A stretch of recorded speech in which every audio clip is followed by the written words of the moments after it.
do rozdelenia ducha a duše. Halelúja. Ďakujeme Ti, drahý nebeský Otče, za to, že dnes ráno máš pripravenú svoju porciu svojho slova pre nás, pre naše životy, aby sme boli živí, aby sme boli zdraví. Aby tá porcia toho Tvojho slova bola čerstvá. O to ťa prosím, drahý Duchu Svätý, aby si bol tu medzi nami, aby si sa prechádzal medzi nami, aby si pôsobil v nás, v našom vnútri, v našich srdciach, v našich mysliach, aby sme mohli prijať a zužitkovať, stráviť to, čo dnes budeš hovoriť k nám. Pane, my vyznávame, že Tvoje slovo je ten chlieb, ktorý zostúpil z neba, ten pravý, ten, ktorý keď budeme jesť, keď ho budeme príjmať, budeme živí a zdraví, Pane. Tak ťa aj dnes ráno chválime a vyvyšujeme, drahý nebeský Otče, za to, že si tak dobrý k nám a že máme tú milosť, že môžeme prichádzať do spoločných zhromaždení, že môžeme sa, Pane, skláňať pred Tebou a že môžeme prijímať od Teba Tvoju dobrotu. Tak ťa vzývam, drahý nebeský Otče, aby si nás požehnal dnes ráno, aby si vylial svojho svätého ducha na nás znovu, aby sme odchádzali obnovení a občerstvení z tohoto miesta a požehnaní od Teba, lebo Ty si Bohom každého požehnania. Halelúja. Tak sa Ti poddávame, otvárame svoje srdcia, svoje mysle a prijímame ťa ako svojho Pána a Spasiteľa, ako toho, ktorý si začal svoje dobré dielo v nás a ktorý ho aj dokončíš, lebo Tvoje slovo hovorí, že Ty si pôvodcom, Ty si autorom našej viery a aj dokonávateľom. Halelúja. Tak ťa, Pane Ježišu, aj teraz chválime a ďakujeme Ti za to, že môžeme tu byť v Tvojom mene zhromaždení a že Tvoj Svätý Duch je tu medzi nami. Halelúja. Sláva Tebe, drahý nebeský Otče. Amen. Amen.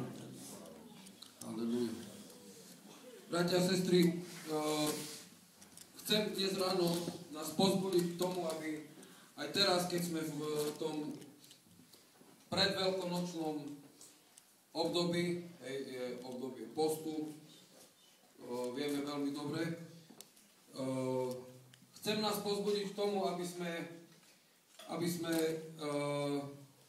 sa pripravovali na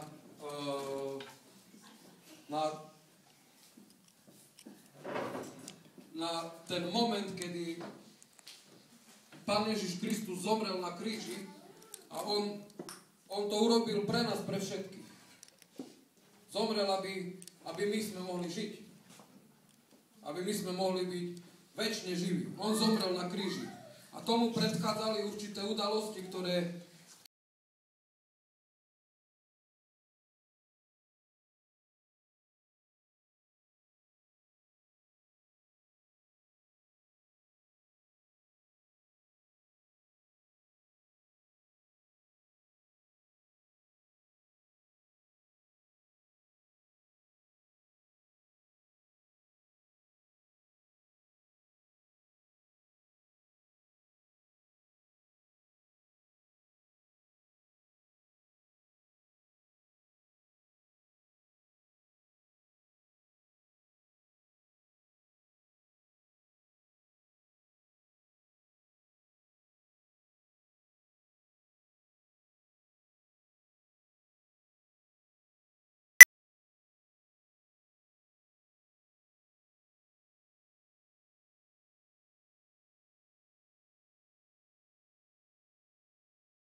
dokonalý človek preto, lebo nikdy v ničom nezhrešil. Preto my nie sme dokonali, lebo my hrešíme. Ježiš, ktorý bol presne taký istý, presne také isté telo mal jak my, presne tie isté pokušenia, to všetko doliehalo na neho tak, jak na nás, ale on v ničom nezhrešil. Božie slovo to hovorí.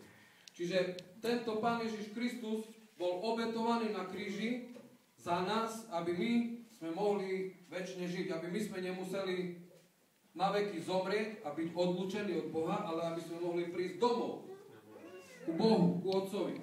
A